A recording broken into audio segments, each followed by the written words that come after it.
da verdade. Ou seja, além de tomar esqueletos de espécies extintas de macacos e nomeá-los como se fossem de homens que viveram há milhões de anos, pegam por outro lado esqueletos de raças extintas de seres humanos. Raças essas que tinham características um pouco diferentes da maioria de nós e dizem que eram de fases intermediárias dessa suposta evolução do homem. Fazem, inclusive, classificações imaginárias dessas outras categorias de esqueletos, que na verdade pertenciam a raças humanas extintas, inventando para elas nome como Homo erectus, Homo ergaster ou Homo sapiens arcaico. Aí você pode estar se perguntando, mas como ele pode afirmar com tanta segurança que são raças extintas de seres humanos? É fácil. A ciência sempre está a favor da Bíblia. Primeiro, quando esses fósseis são examinados, é visto que seus esqueletos são essencialmente iguais ao das pessoas que vivem hoje. Segundo, as únicas coisas diferentes são umas poucas diferenças estruturais em seus crânios, mas diferenças dessa natureza podem ser vistas em diferentes raças humanas que vivem ainda hoje na Terra. Terceiro, até famosos evolucionistas e paleontologistas, como um deles, respeitado evolucionista, paleontologista Richard Leakey, admitem que a diferença entre os crânios, classificados como Homo erectus, e os crânios dos homens modernos é apenas racial.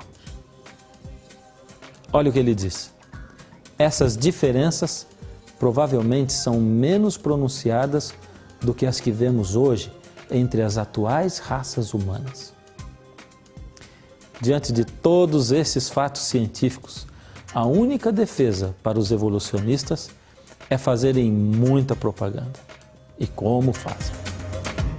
Pense bem, quantas vezes na sua vida você já assistiu a um programa na televisão que apresentasse tantos argumentos em favor do criacionismo como esse, como está escrito? Ao contrário disso, a crença na evolução humana é imposta ao público por meio de desenhos imaginários que aparecem em publicações evolucionistas. Nesses desenhos, espécies com aparência simiesca de macacos aparecem em atividades próprias a atividades de seres humanos. Deste modo, é passada a impressão de que essas formas de transição meio homens, meio macacos realmente viveram no passado. Porém, tudo isso é puro engano.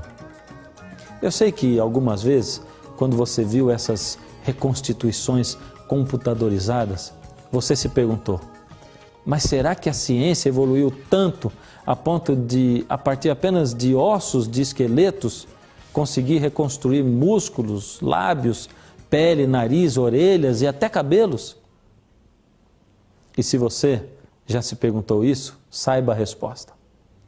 O cabelo, a pele, o nariz, as orelhas, os lábios e outras características faciais de um ser vivo não podem ser determinadas a partir dos seus restos ósseos, do seu esqueleto.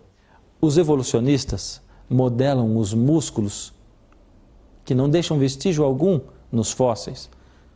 Modelam para favorecer aos propósitos das suas teorias e produzirem reconstruções imaginárias para apresentá-los em congressos. Ernest Rutten, da Universidade Harvard, declara enfaticamente que esses desenhos não têm valor científico nenhum.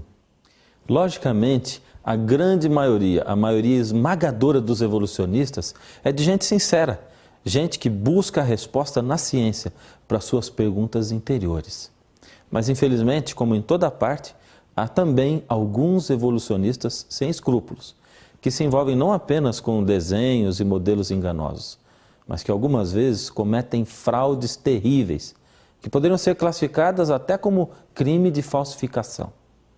Você gostaria de conhecer duas dessas fraudes produzidas por evolucionistas sem escrúpulos, que forjaram provas falsas apenas com a vontade de conseguirem fama e glória? A primeira e mais famosa dessas fraudes é o fóssil de Piltdown, apresentado na Inglaterra ainda em 1912 por um evolucionista chamado Charles Dawson. Esse fóssil foi apresentado como a forma de transição mais importante entre o macaco e o homem e foi exibido em museus por mais de 30 anos. Dá para imaginar? Durante mais de 30 anos, quantas pessoas foram enganadas, pensando que tinham uma evidência de um elo perdido e de que não existe mesmo um Criador. Então, e só então, após 30 anos, peritos reexaminaram o fóssil no ano de 1949 e descobriram que ele era uma fraude produzida.